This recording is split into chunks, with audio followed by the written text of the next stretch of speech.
नमस्कार, जय हिंद दोस्तों, आप सबका स्वागत है हमारे YouTube channel daily OPS pension news. इस चैनल पर आपको ओपीएस पेंशन से जुड़ी तमाम खबरों के बारे में बताया जाएगा। तो हम आपसे निवेदन करते हैं कि अगर आप हमारे YouTube चैनल पर पहली बार विजिट कर रहे हो तो चैनल को सब्सक्राइब जरूर करें, पास ही में लगी बेल आइकॉन को ऑल पर कर दीजिए ताकि हमारे आने वाली हर वीडियो आप तक पहुँचे सबसे पहले।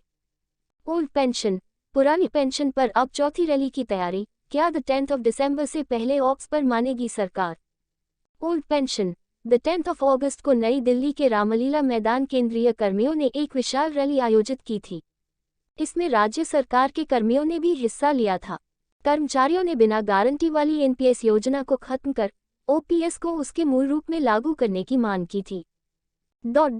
पुरानी पेंशन के मुद्दे पर केंद्र और राज्यों के सरकारी कर्मचारी लामबंद होने लगे हैं। दिल्ली का रामलीला मैदान पुरानी पेंशन के लिए सरकारी कर्मियों की लड़ाई का गवाह बन रहा है। दो विशाल रैलियों के बाद 3 नवंबर को confederation of central government employees and workers ने रामलीला मैदान में बड़ी रैली करने की घोषणा की है। अभी यह रैली होनी है, लेकिन इससे पहले ही रामलीला मैदान में चौथी विशाल रैली, जिसे पेंशन जयघोष महारैली का नाम दिया गया है, की तैयारी शुरू हो गई है। All India NPS employees federation के राष्ट्रीय अध्यक्ष डॉक्टर मंजीत पटेल का कहना है कि पेंशन जयघोष महारैली national mission for old pension scheme Bharat के बैनर तले द 10 दिसंबर को होगी। यह एक निर्णायक रैली होगी। अगर उस समय तक केंद्र सरकार पुरानी पेंशन बहाल नहीं करती है तो उस रैली में अनिश्चितकालीन हड़ताल की घोषणा की जाएगी। मंजीत पटेल के मुताबिक 10 दिसंबर की रैली में केंद्र और राज्यों के कर्मचारी संगठन हिस्सा लेंगे। लंबे समय से इस रैली की तैयारियां चल रही हैं। ओपीएस के लिए गठित national joint council of action NJCA की संचालन समिति के सदस्य डॉक्टर मंजीत बताते हैं कि 10 दिसंबर की रैली में करीब 1.5 दर्जन केंद्रीय संगठन और अनेक प्रदेशों की एसोसिएशन फेडरेशन शिरकत करेंगे। केंद्र सरकार के लिए ये रैली एक अल्टीमेटम है। अगर सरकार ने दिसंबर में ओपीएस बहाली को लेकर कोई पुख्ता घोषणा नहीं की तो जनवरी 2024 से हड़ताल शुरू होगी।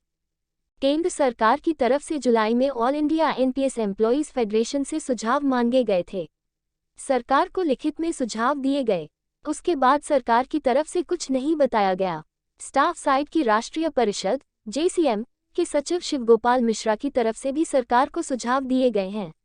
बतौर डॉक्टर पटेल, सरकार एनपीएस में शामिल लोगों से प्रत्यक्ष तौर पर बातचीत नहीं कर रही है। ओपीएस पर हो चुकी है कर्मियों की 2 रैलियां।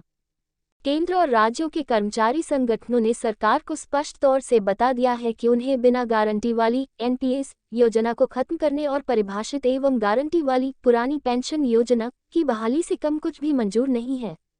नई दिल्ली के रामलीला मैदान में 10 अगस्त को कर्मियों की रैली हुई थी। ओपीएस के लिए गठित national joint council of action NJCA की संचालन समिति के राष्ट्रीय संयोजक एवं स्टाफ साइड की राष्ट्रीय परिषद JCM के सचिव शिवगोपाल मिश्रा ने रैली में कहा था, लोकसभा चुनाव से पहले पुरानी पेंशन लागू नहीं होती है तो भाजपा को उसका खामियाजा भुगतना पड़ेगा। कर्मियों, पेंशनरों और उनके रिश्तेदारों को मिलाकर यह संख्या 10 करोड़ के पार चली जाती है। चुनाव में बड़ा उलटफेर करने के लिए ये संख्या निर्णायक है।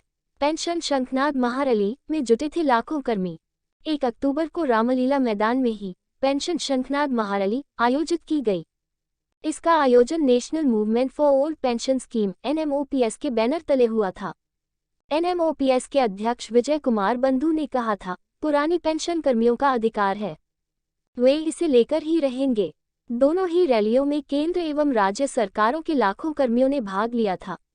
अखिल भारतीय रक्षा कर्मचारी महासंघ AITF के महासचिव श्री कुमार का कहना है कि हमने सरकार के समक्ष एक बार फिर अपनी मांग दोहराई है। एनपीएस को खत्म किया जाए और पुरानी पेंशन योजना को जल्द से जल्द बहाल करें।